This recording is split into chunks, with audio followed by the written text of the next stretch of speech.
know Larry really well, but he was a great worker, a great teammate. He told me, like, when he didn't think I was taking a good shot. I tell people all the time, when they start complaining, oh, the coach doesn't believe in me, or the star player on our team doesn't believe in me. I go, bro, when I played with Bird, he'd pass it, he'd get double teamed, he'd throw me the ball, but if I miss three, I'm not coming back to me. Enjoy yourself, dog. Y'all gave us the run for our money. Yeah. All right, take care. Thank you. Work on that golf game of yours. There are NBA greats, then there are icons, and above all of them stands Larry Bird. He never relied on high-flying hops or flashy ball handling. He didn't need explosive dunks or circus tricks. Larry had something far more dangerous. Cold basketball genius, razor-sharp instincts, and nerves that never cracked under pressure. He played like a street-smart chess master, always 2 steps ahead before defenders even blinked. He didn't chase theatrics. His confidence came from knowing he was about to beat you, then doing it with quiet, ruthless accuracy. Game winners, no-look passes, smooth mid-play trash talk, Larry delivered it all and still dropped buckets. His entire style wasn't built on hype, it was built on results. And those results earned him something bigger than respect. That boy, he can play, man. I saw this dude eat Jack Givens up. He was player of the year that year. Kentucky, right? Yeah, from Kentucky. And Larry Bird was just slicing and dicing him. And I said, oh. Yeah. And so that was my first time seeing him. And then to be out on the court with him in college for that national championship game. And then, of course, what happened in the NBA. But I would say that we got a chance to change the league. They earned him reverence from legends like Magic, Jordan, Kobe, and Peyton. Ask any of them about Larry Bird and watch how quickly the jokes fade and the praise hits like a punchline. These aren't empty compliments. They're facts from Hall of Famers who faced a player tougher, smarter, and flat out better than they ever expected. This isn't a highlight reel, it's a reality check. A living legacy told through the voices of the very players who tried to stop him and walked away shaking their heads. Let me tell you something. People always talk about great basketball players, and they don't never mention him to be up in that round when they made the Magics, the Jordans, the Kobes, and stuff like that. But Larry Bird was cold. I don't think nobody ever could get out with him. You ask Magic. That's why Magic had a run, and he was mad when he had to retire in '92 because of what he was going to be missing with Larry Bird. When Magic looks back at Bird, there are no jokes, no ego, no fake tough talk, just pure respect. Magic knows that without Larry pushing him, there would be no Magic in the way the world knows him today. And without both of them, the NBA wouldn't be the global powerhouse it has become. And when Gary Payton speaks on you, you listen. He's one of the toughest competitors ever to step on a court, a Hall of Famer, a defensive nightmare. Larry was the ultimate leader, and we all know that.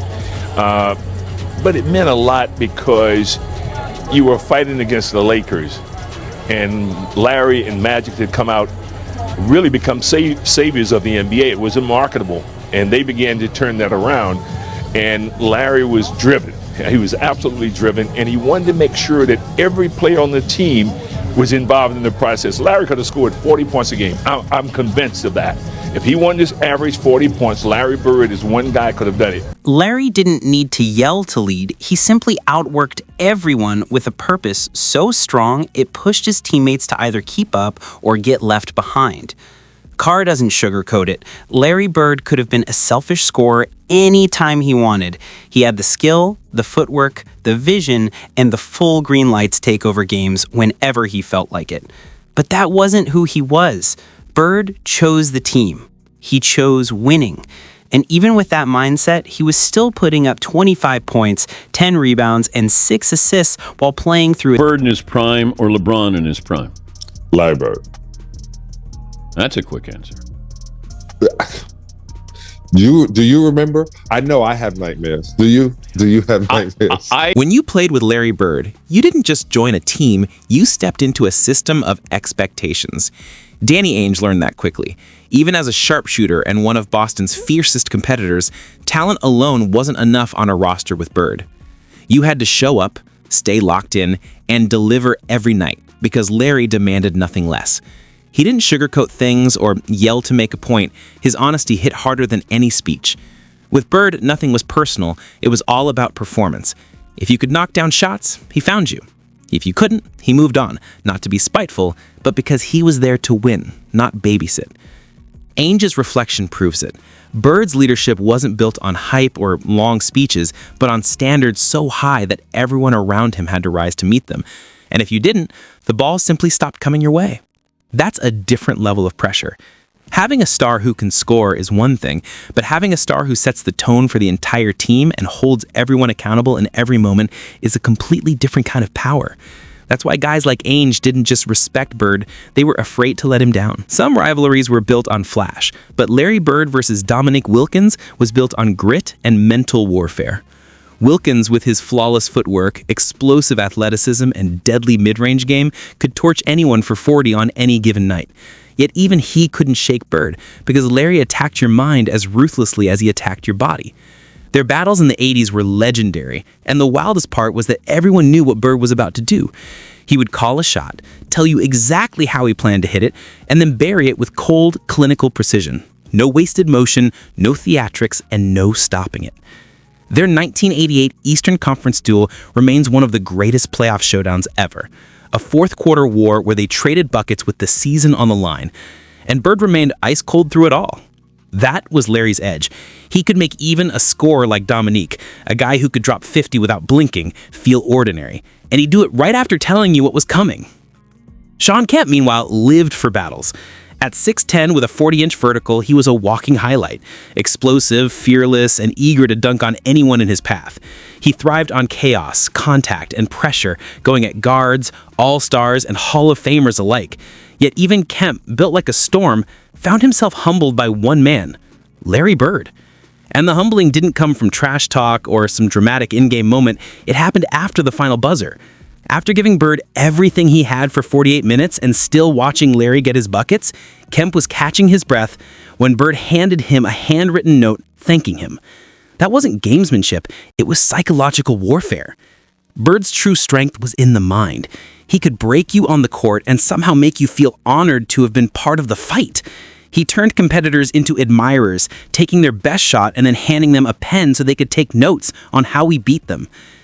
To this day, Kemp calls that moment one of the most meaningful of his. I know Larry really well, but he was a great worker, a great teammate. He told me, like when he didn't think I was taking a good shot. I tell people all the time when they start complaining, oh, the coach doesn't believe in me, or the star player on our team doesn't believe in me. I go, bro, when I played with Bird, he'd pass it, he'd get double teamed, he'd throw me the ball, but if I miss three, I'm not coming back to me. So when Oscar Schmidt is asked who his basketball idol is, he doesn't hesitate. He doesn't say Michael Jordan, LeBron James, or Kobe Bryant. He says Larry Bird. Why?